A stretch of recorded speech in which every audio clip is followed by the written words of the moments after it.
नमस्कार, मैं हूं आपके साथ आयुषी गुप्ता।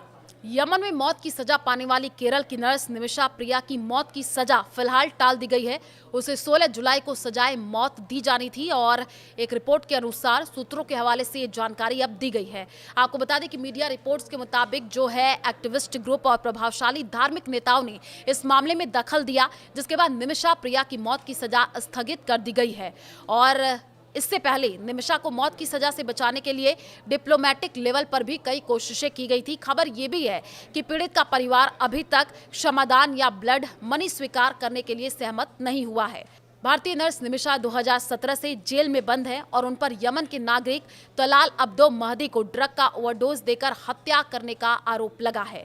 निमिषा और महदी यमन में एक प्राइवेट क्लिनिक में पार्टनर थे। आरोप है कि महदी ने निमिषा का पासपोर्ट अपने कब्जे में लेकर के रखा था और उसे प्रताड़ित करता था।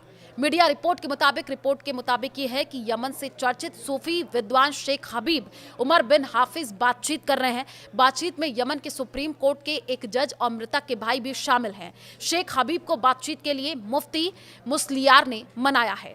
रिपोर्ट के मुताबिक भारत में कंथापुरम के ग्रैंड मुफ्ती एपी अबुबकर जो मुस्लियार और यमन से चर्चित सूफी विद्वान शेख हबीब उमर बिन हाफिज इस मसले पर बातचीत कर रहे हैं। इसमें यमन के सुप्रीम कोर्ट के एक जज और मृतक के भाई भी शामिल हैं।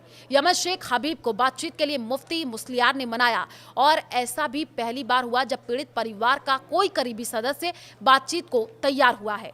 ये बातचीत शरिया कानून के तहत हो रही है, जो पीड़ित परिवार को दोषी को बिना किसी शर्त के या फिर ब्लड मनी के बदले में माफ करने का कानूनी अधिकार देता है। यमन में सिर्फ गोली मारकर ही मौत की सजा दी जाती है। हालांकि यहां पत्थर मारना, फांसी देना और सिर कलम करने का भी प्रावधान है, लेकिन इनका इस्तेमाल नहीं किया जाता है।